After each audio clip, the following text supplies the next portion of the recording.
Assalamualaikum warahmatullahi wabarakatuh. Waalaikumsalam, Adik. Kembali lagi bersama video channel kami, Muhammad Rafi. Hari ini saya akan berdiskusi dengan Bang Rafi yang berada Siap. sebelah kiri saya nih, seputar kontrakan. Oke, bagi penonton yang belum subscribe, silahkan tekan tombol yang berada di sebelah kanan bawah.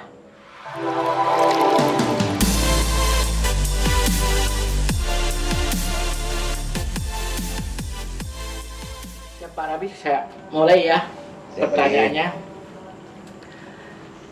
apa yang melatar belakangi Bapak itu atau Abang membuat usaha kontrakan? Oh iya, makasih Pak De. Jadi malam ini hawanya dingin Pak De ya. Iya. Hujan ini. Baik Pak De, saya kan dulu dari Medan Pak De ya. Saya merantau ke Jambi. Pada saat saya pertama sekali mau berangkat itu, orang tua saya ada pesan tuh Pak De. Di mana kau berada, kau harus punya tanah. Gitu loh Pak De. Mantap kali. Jadi dengan konsep begitu, maka di Jambi itu yang saya patuh loh kepada orang tua saya itu. Ada rezeki-rezeki kita kumpulin, kita beli tanah Pak De. Beli tanah.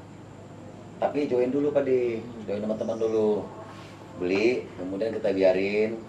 Terus 3 tahun kemudian kita jual, dapat untung di 100% gitu loh Pak De. Terus naik, beli warung gitu-gitu deh. Terus beli sawit, nah, kemudian kita merantau lagi ke Jakarta.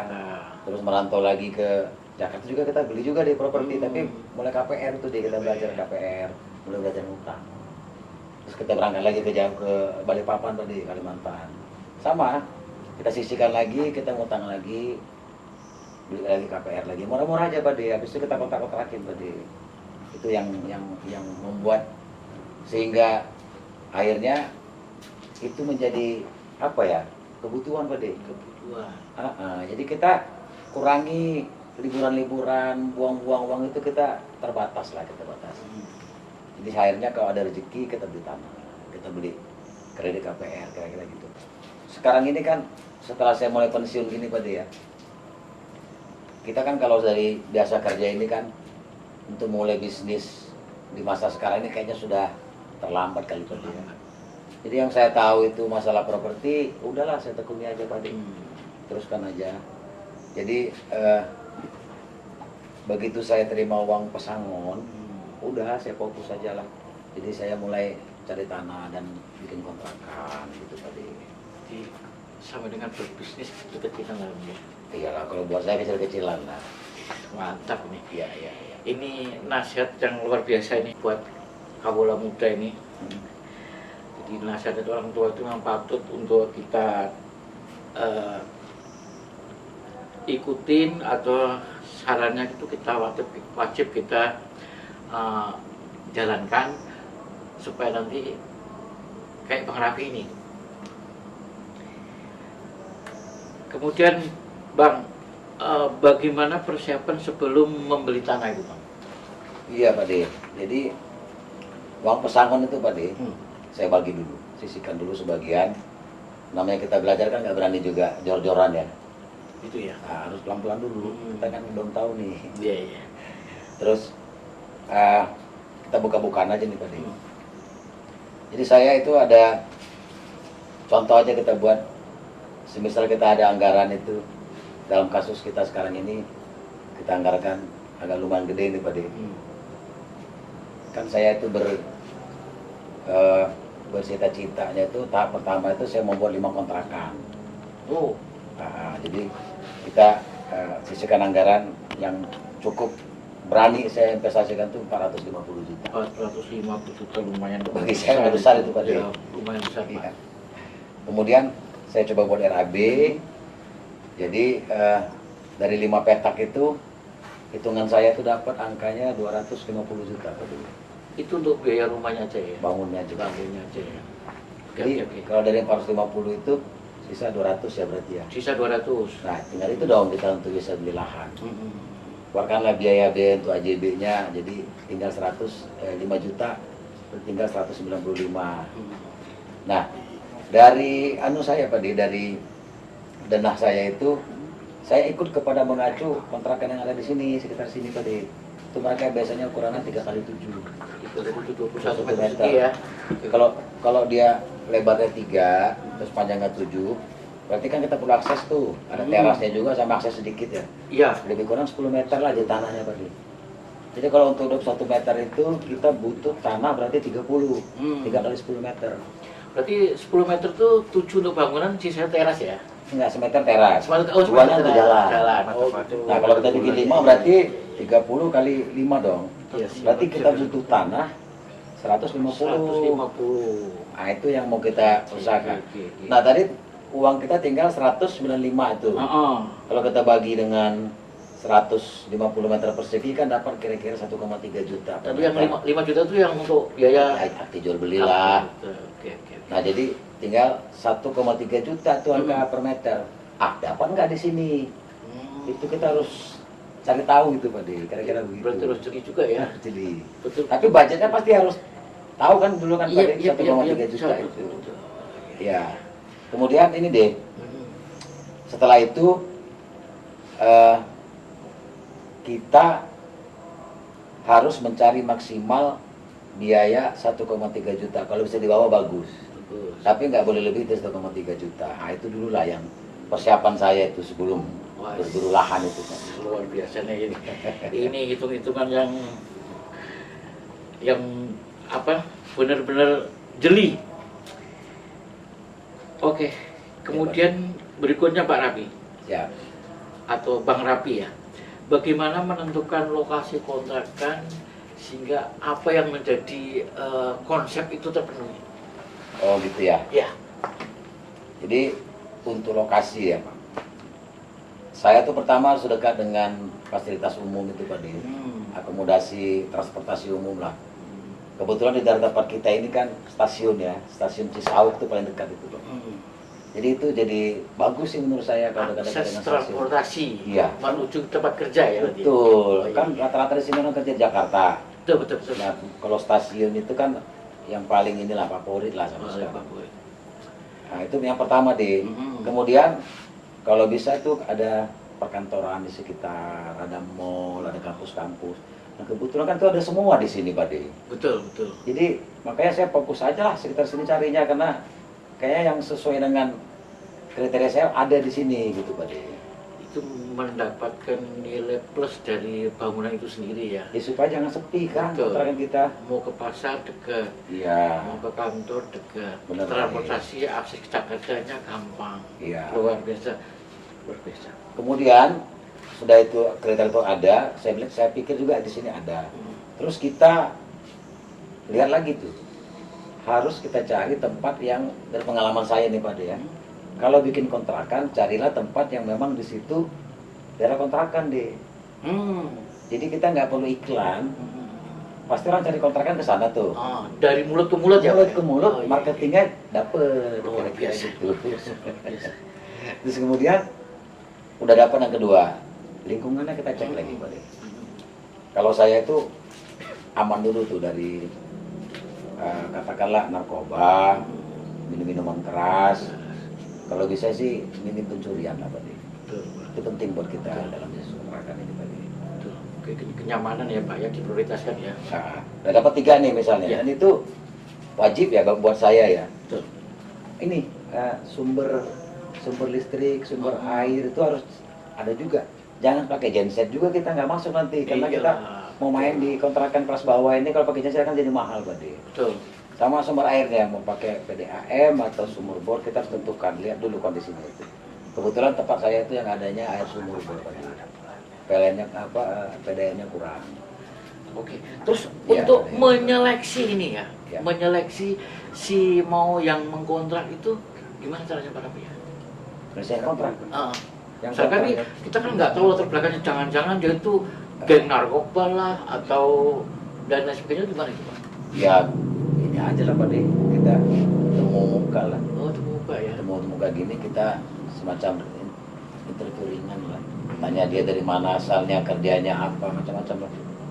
Kira-kira begitu Pak.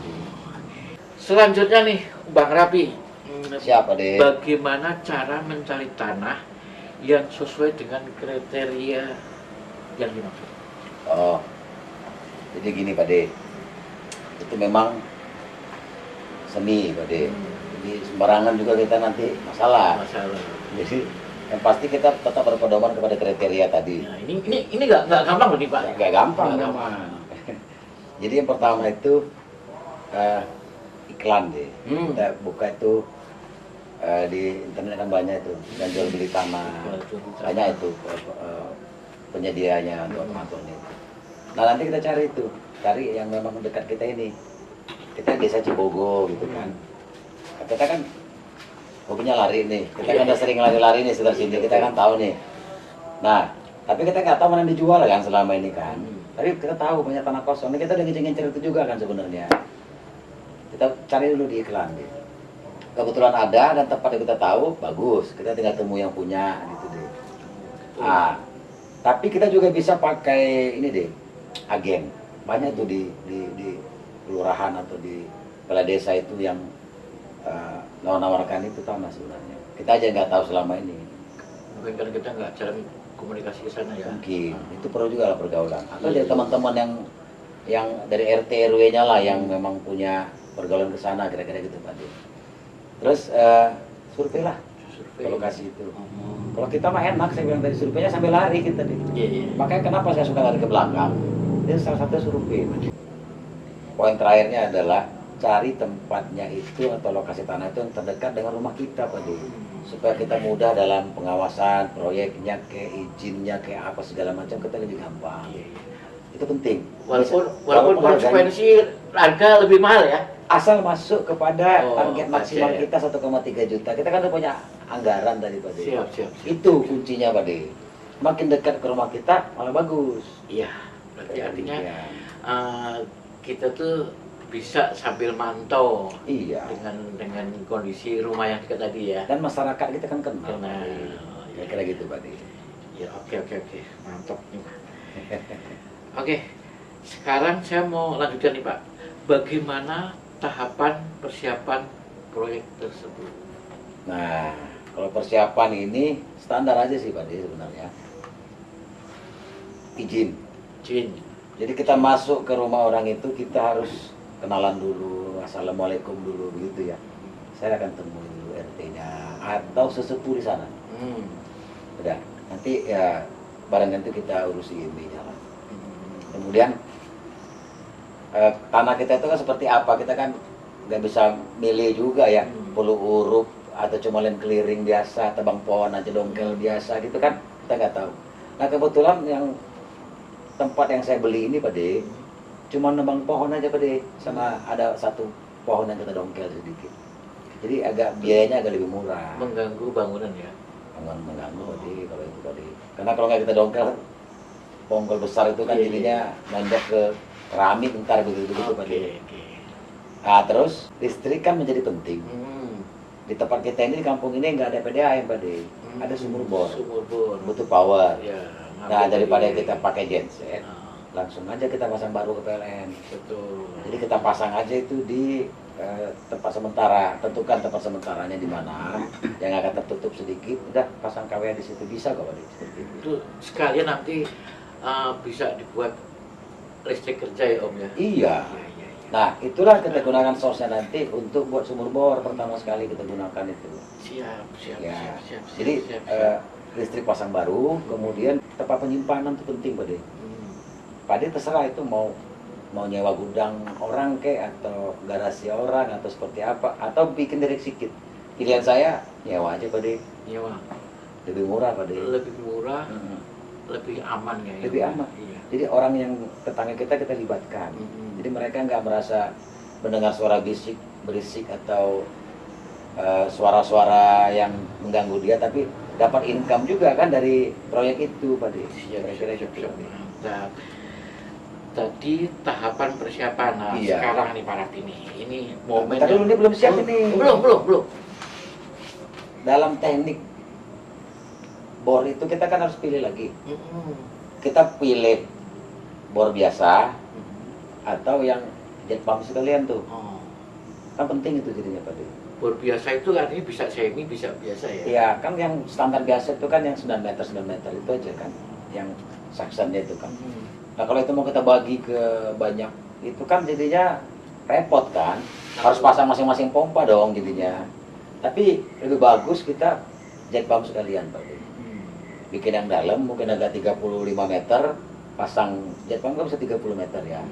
30 meter. Udah nanti kita tinggal pakai torrent, kita rencanakan seperti itu, kita bagi aja tuh ke rumah. Sampai ke masing-masing petakan tadi ya? Iya, itu pengalaman saya. Kenapa? Saya udah gali sebenarnya sumur bor itu 35 meter tadi. Tapi saya dulu belum mengerti bagaimana ntar tuh yang biaya listriknya, kan begitu Pak De. Siapa yang nanggung gitu kan. Di akhirnya saya pasang pompa 5 itu Pak De. Oh, 5 masing-masing rumah. masing-masing rumah Nah itu punya ada masing-masing problem, pompa ya? ada problem. Otomatiknya itu kan nggak terkontrol, mereka yang buka itu pompa hidup. Jadi mungkin sebentar aja otomatiknya Rusak ya? rusak gitu Pak. Iya. Berarti ya Begitu. mereka awam tentang mesin pompa Iya. sendiri ya? Kalau pompa kita sendiri kita bisa ngerawat, kalau pengontrak ini nggak bisa kita harap. Jadi mending jet pump sekalian, udah langsung ke torrent terus kita bagi. Distribusi aja lebih aman sih menurut saya. Gitu Pak De. Oke, Nah, oke. Tadi tahapan persiapan, nah sekarang ini yang momen paling penting nih Pak. Ya. Bagaimana tahapan pekerjaan proyek itu sendiri? Ya. Dari pengalaman saya kalau untuk buat lantai 1, apalagi yang standar biasa saja, saya targetkan 2 bulan. 2 bulan? 2 bulan. 2 bulan. Kita punya target dong, 60 hari ini. 60 hari. Jadi kita carilah pemborong yang sekitar sini. Nggak usah jauh-jauh supaya gampang kita memonitor pemborongnya. Targetkan 2 bulan, udah kita kasih speknya seperti apa, udah tenderkan mana yang kira-kira. Bukan berarti yang murah itu yang benar ya Pak De. Kadang-kadang perlu trust juga Pak De. Oh, Saya cari untuk latar belakang si pemborong Pak De. Iya, iya. Dalam kasus ini saya pakai pemborong yang memang sudah terbiasa dipakai oleh pemborong perumahan kita. Dari awal perumahan kita ini dibangun sampai sekarang dia masih dipakai. Biar kita tuh tahu kualitas ya Pak ya. Iya, jadi dia memang bukan pemborong abal-abal, walaupun Abal-abal. pemborong kecil, tapi bukan abal-abal, dia punya tanggung jawab itu. Iya, iya. Itu pekerjaan itu Pak De, kira-kira gitu. Nah, belum pertama Pak De. Ini menurut saya yang paling penting. Pak De juga orang sipil ngerti lah Iya. sebenarnya ya kan. Iya. Kita kan sudah punya Bentar, DNA. tadi 2 bulan tuh terima kunci Pak ya? Terima kunci dong. Iya, iya, iya. Tapi dari setelah land clearing ya, Hmm. land clearing selesai, sumur bornya sudah Siap. ada, siap. Udah itu nolnya di situ. Itu, terus Karena start memang ya. tanggung jawab saya. Iya, iya. Land clearing sama bot itu tanggung jawab saya. Iya, iya, iya. Oke, jadi yang bulan pertama itu kan ngukur itu Pak De. Hmm. Ukur itu sesuai dengan gambar. Lahan terbatas. Hmm. Salah-salah ukur ntar nggak benar lagi nih. Benar. Kalau tanah kita gede mah gampang. Iya. Terus budget terbatas, Iya. lahan terbatas. Betul. Nah ukuran saya langsung ukur sendiri tuh sama si tukangnya Pak De. Biar untuk menghindari nanti salah kemudian bongkar Iya. bongkar pasang Nggak gitu ya. bisa. Iya, iya, iya. Kalau saya kakinya sudah cacat gimana mau berdiri? Kan gitu Pak De ya. Siap, siap. Siap. Kemudian udah dapet tuh Hmm. kan 3x7. 3x7 itu artinya di bagian belakang itu deh 3 meter kali 2 meter tuh bagian dapur sama kamar mandi. Oh. Kemudian bagian kamar, maju ke depan kamar. Nah kamar itu 3 meter kali 2,7. 2,7. Nah itu kamar. Ah, Selanjutnya adalah ruang tamu, ruang tamu. 3 meter kali 2,3. Hmm. Pas 7 meter dong. 7 meter. Nah terasnya saya bikin 1 meter. 1 meter. Kasih keramik. Masih ada sisa 2 meter, 2 meter lagi. itu jalan Iya, kira-kira iya, gitu Pak De. Itu kita patok itu, jangan sampai salah. Itu Pak Rafi sendiri matok ya? Iya, enggak lah, yang matok tukang lah. Enggak, Saya nunjuk doang. Artinya bersama Pak Rafi kan? Iya benar Pak De. Terus safety tank penting lagi Pak De. Kan konsep saya sentral. Hmm. Nah sentral ini kok sembarangan taruh ntar tabrakan deh sama balok-baloknya segala macam tuh Pak De Iya. kan. Nggak bisa, kita kasih tahu posisi satu di mana, kita buat safety tank di sana, besar galiannya berapa, konsep safety tanknya seperti apa. Kan di luar sana itu nggak ada drainase. Betul. Jadi dia harus masuk ke lubang air buangan itu supaya nggak cecer kemana-mana. Septic tanknya itu sebelahan dengan itunya di drainase. Oh. Jadi kita gali septic tanknya itu, kita kasih biasa sih kasih hebel kalau saya Berarti ada 2 lubang dia. 2 lubang di Satu lubang air kotor, satu lubang untuk septic tank dari Untuk- WC. dari kamar mandi ya.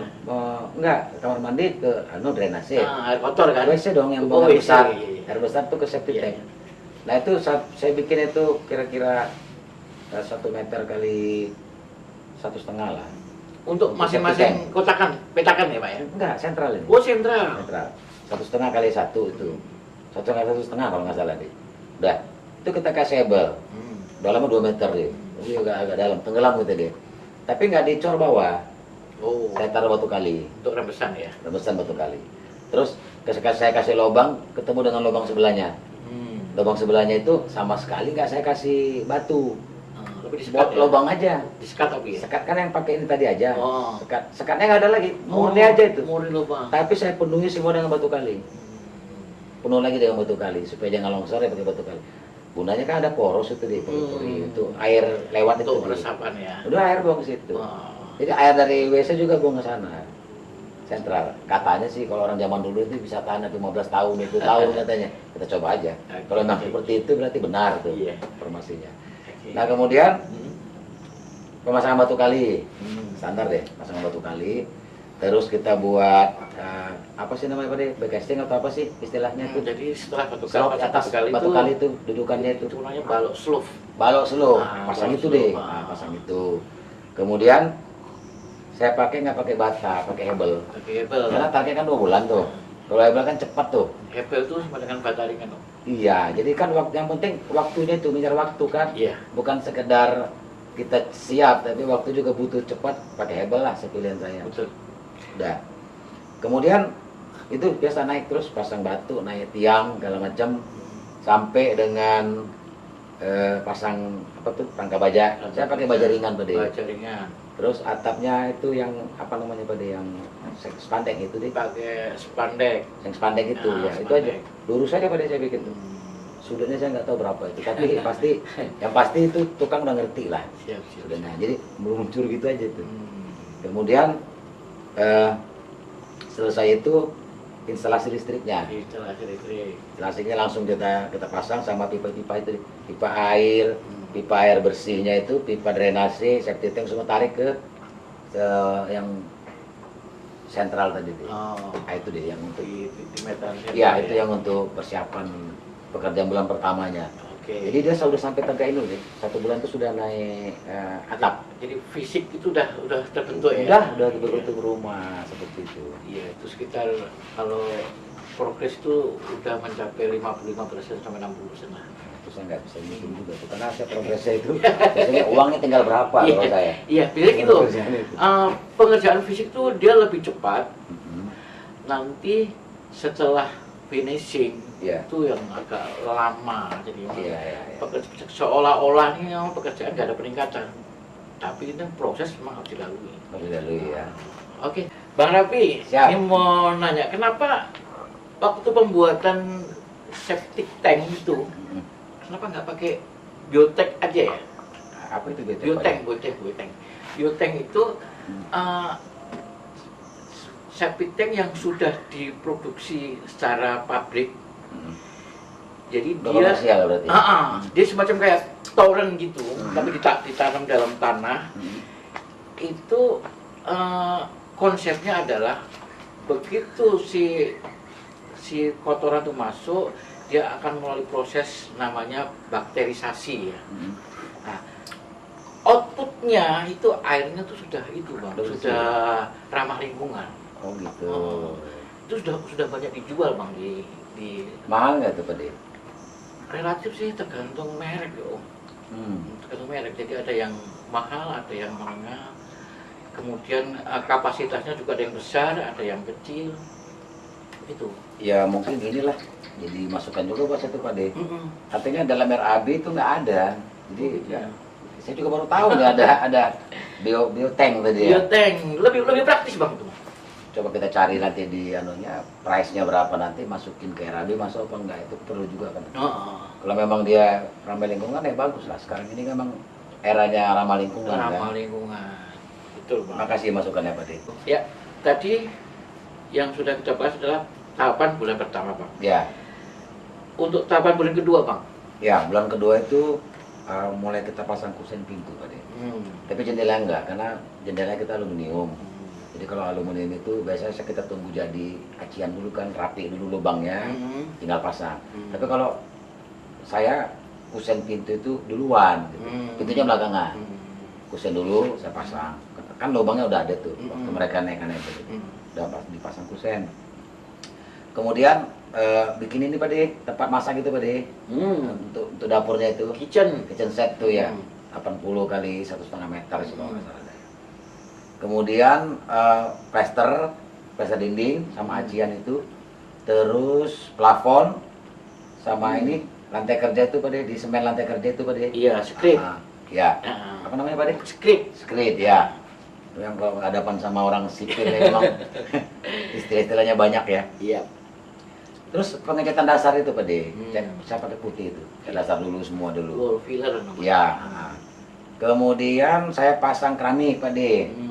Pasang keramik, kalau sebagian kontrakan sini saya lihat keramiknya ada yang nggak pakai malah Pak De.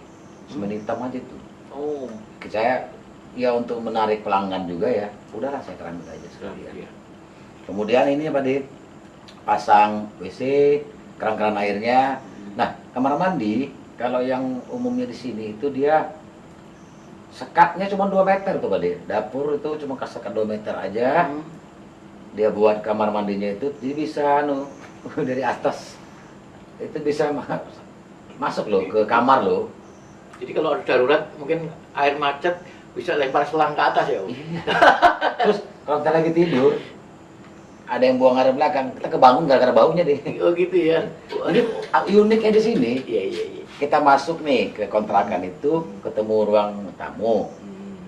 Terus dari ruang tamu ke kamar kan nggak pakai pintu, jadi cuman lubangan pintu tapi nggak ada pintunya. Ke belakang nggak pakai pintu lagi, langsung dapur, terus kamar mandi kan, 2 meter lagi cuman tuh sekatnya. Oh. Jadi artinya kita tidur di tengah, ada yang buang air di belakang, bangunin kita tuh bisa. Itu aromanya Sampai ke dalam. merambat gitu. Iya. Nah kalau kontrakan saya nggak, itu saya pasang pintu yang ke belakang. Tapi dari ruang tamu ke kamarnya itu tetap nggak pakai. Artinya apa? Pada saat dia mau pasang AC, itu bisa langsung. Kan cuma ukurannya kan jadinya 2,7 tambah 2,3, 5 kali 3. Artinya kalau dia pasang AC 3/4 kan masih bisa langsung itu. Jadi tamunya adem, si kamarnya juga ikut adem. Tapi untuk unit AC-nya nggak include di dalam ya, Pak? Enggak ya? Enggak, ini sekarang yang itu opsional mereka, ya? enggak, mereka sendirilah. Iya, kalau mau opsional pasang. ya. Yang kita siapkan nggak ada. Oke, oke. Nah, Nggak ada. sebentar Bang. Tadi aku tertarik dengan masalah kamar mandi WC. Itu dengan budget spek seperti itu klosetnya pakai kloset duduk atau jongkok ya, Bang? Nggak masuk kalau pakai yang jongkok. Oh, berarti- Pakai maaf, yang pakai duduk, jongkok aja. Jongkok ya. Oh, gitu. Satu lagi kan kalau kontrakan ini kan orangnya nggak permanen, Badai. Kalau pakai duduk itu kan ganti-ganti orang ya mungkin dia kurang nyaman juga lah. Jadi kita pakai jongkok aja. Jongkok aja ya. Pertama murah, terus ganti-ganti orang juga nggak apa-apa. Pakai jongkok. Iya. Saya lanjut, Badai. Oke, lanjut Om. Terus tadi sudah masang keran air kamar mandi, terus pasang pintu. Kemudian itu baru jendela aluminium kita pasang tuh, kusen nama itunya. Kan tinggal silikon aja tuh kan, Betul. untuk sela-selanya tuh. Terus saklar, stop lampu, stop kontak maksud saya. Nah pada saat itu kita mulai tuh order pasang baru KWA PLN, KWA meter, supaya nanti pada saat rumah tuh ini finishing nih, kelar, listriknya ada. Jadi langsung tinggal kita buka iklan masuk orang. Siap. Nah, ada waktu tunggu lagi. Jangan rumah selesai nunggu listrik PLN lagi. Iya. Nah itu tuh kirangan momen itu. Itu KW-nya per petak ya, per petak ya. Per petak. 900 watt. 900 watt. Jadi 900 watt itu kalau kita pakai sendiri mungkin 1 juta lah. Kalau 5 berarti 5 juta lah. 5 juta itu. Nah kemudian lampu kita pasang sekalian dengan itu. Baru finishing lah, finishing catnya itu lagi terakhir itu kan. Biasanya kalau cat itu terakhir itu Pak, finishing supaya jangan ada kotor-kotor lagi. Betul. Terakhir itu pengecatan rapi semua.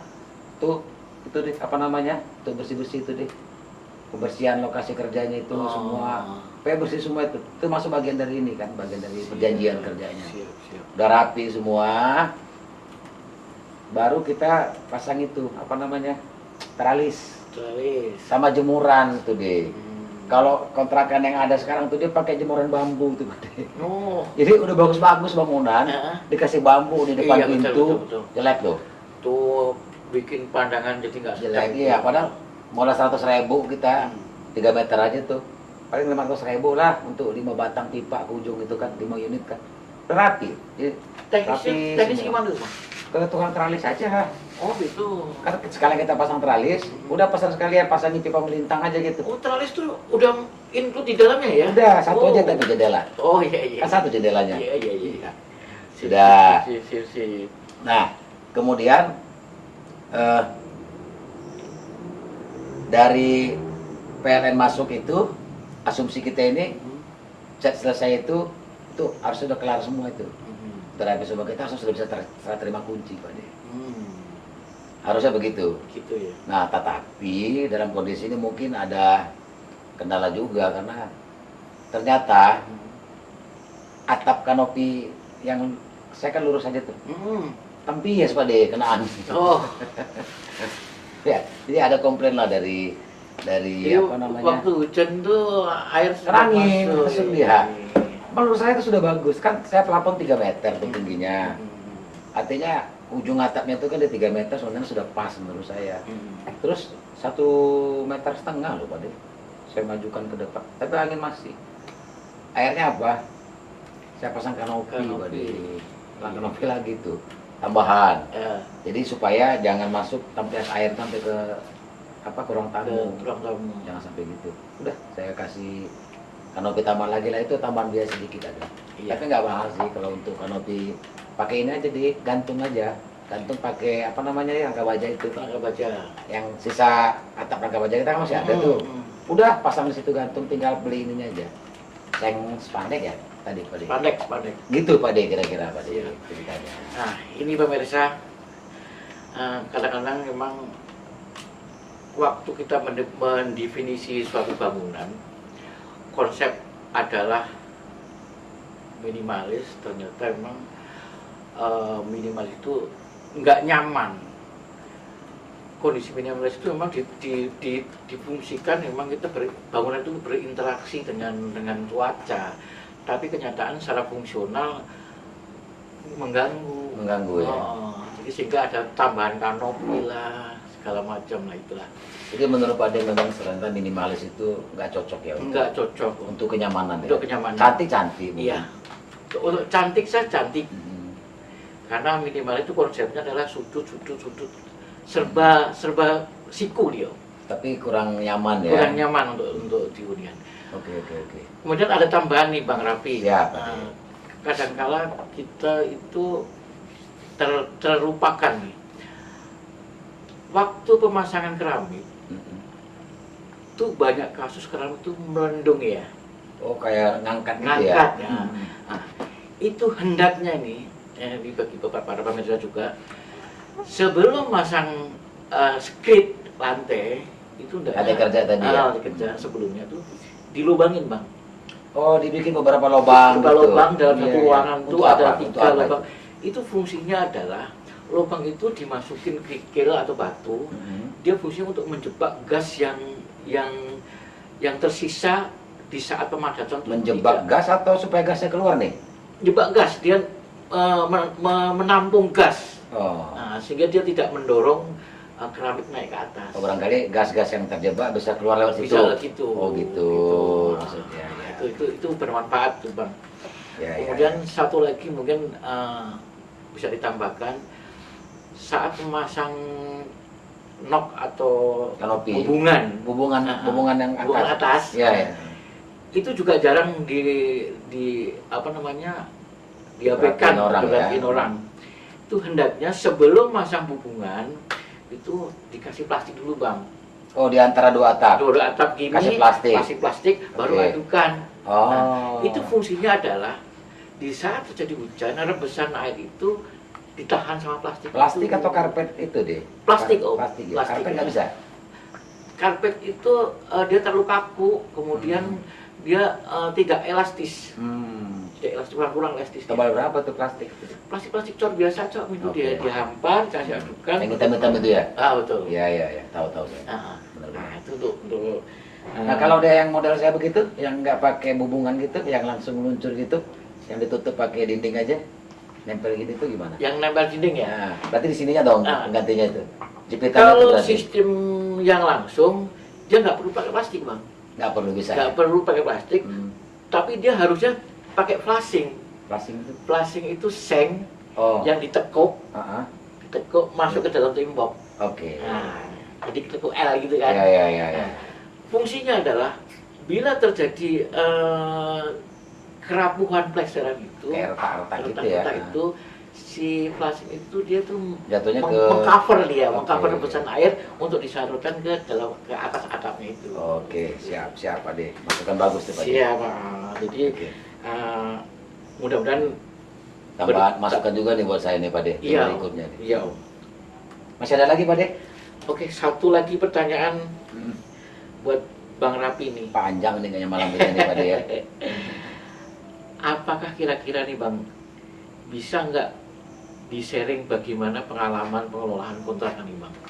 Biar kita pemirsa ini punya pengalaman atau dapat inputan dari Bang Rapi nih. Iya. Dari Anu dulu ya, mungkin dari pengalaman membuat kontrakannya dulu kali ya. Betul. Ada saya beberapa catatan nih Pak De. Jadi untuk kanopi tadi saya sudah sampaikan juga bahwa perlulah kita panjangkan itu. Pengalaman saya sih kalau bisa untuk kelas kontrakan yang plafon 3 meter, baiknya memang udah ujungnya 2,5 meter cukup lah. Paling ujung yang paling bawah itu. Overstep. Ya overstep itu. Saya nggak tahu sudutnya berapa, tapi yang pasti 2 meter tuh baik menurut saya. Tapi ketinggian dari lantai teras itu sekitar 2,5 meter cukup. 2,5 meter. Nggak panas sih, udah saya lakukan itu. Sebetulnya Kalau ujungnya kemiringan atap itu ideal 30 derajat Bang. 30 derajat kurang justru di bawah Kurang, ini. iya. Itu kan saya punya pertama sudah lewat itu sebenarnya, dia sudah 1,5 meter. Tapi kan terlalu tinggi Pak. Terlalu tinggi ya. Saya turunkan lagi, maka di bawahnya lagi saya bikin lagi tuh kanopinya tuh. Di bawah turun 1,5 meter lagi, tarik kanopi lagi, baru aman deh Pak. Oh gitu ya. Itu yang pertama. Oke. Dan yang kedua, jemuran besi itu penting sekali untuk kerapian. Sekarang kontrakan saya paling rapi itu Pak, daripada tetangga sebelah itu Pak. Mereka masih pakai bambu, kita besi panjang, jadi rapi dia. Itu yang kedua. Yang kemudian untuk air tanah Pak, sumber air kalau menggunakan air tanah, jangan pakai setiap kontrakan itu masing-masing pompa. Repot maintenance-nya. Repot. Itu otomatis kita mungkin 6 bulan habis itu. Habis, Kita ya. harus beli Iya, banyak, iya. 70.000, mungkin ongkos kirim 10.000, 80.000 kali 5 kontrakan udah 400.000, 6 bulan sekali kita harus ganti itu. Karena kadang nggak ngerti itu cara pemakaian mereka. Kalau mereka harusnya kan tampunglah di bak atau ember besar baru pakai. Ini enggak, tapi main buka-buka aja Pak. Cetak-cetek. Oke. Kemudian untuk listrik, itu memang wajib. Setiap petak itu harus ada. Jadi kita nggak susah bagi-baginya. Ada memang kontrakan yang desentral, terus dipatok berapa pemakaiannya. Tapi kan unfair itu. Iya. Ada yang pakai AC, ada yang Betul. enggak, ada yang pakai kipas angin, rata kan nggak. Udahlah kita Soalnya 1 juta aja kok 1 kW meter. Jangan korbankan itu kepada pengontrak yang nggak fair lah. Kalau pakai prabayar itu mereka ngatur sendiri makanya. betul. Karena satu kontrakan 100.000 cukup deh. Kebutuhan orang beda-beda. Beda-beda. Iya. Nggak nyampe 100 sih mereka menurut saya sih selama ini memakai mereka itu. Kemudian yang terakhir Pak De, ini seleksi penyewa itu jadi penting Pak. Nah ini menarik nih Om. Itu. Menarik. Jangan pernah terima pengontrak itu based on online saja, terima telepon, minat, oke, Pak saya mau satu kontrakan, memen setuju aja, jangan. Jumpa dulu dengan orangnya, kita bicara dulu dengan dia, supaya kita tahu siapa dia. Iya. Jangan-jangan nanti begitu ketemu orangnya, udah ceking, bahu naik, misalnya gitu ya, gaya narkoba gitu, itu bahaya Pak. Itu bahaya.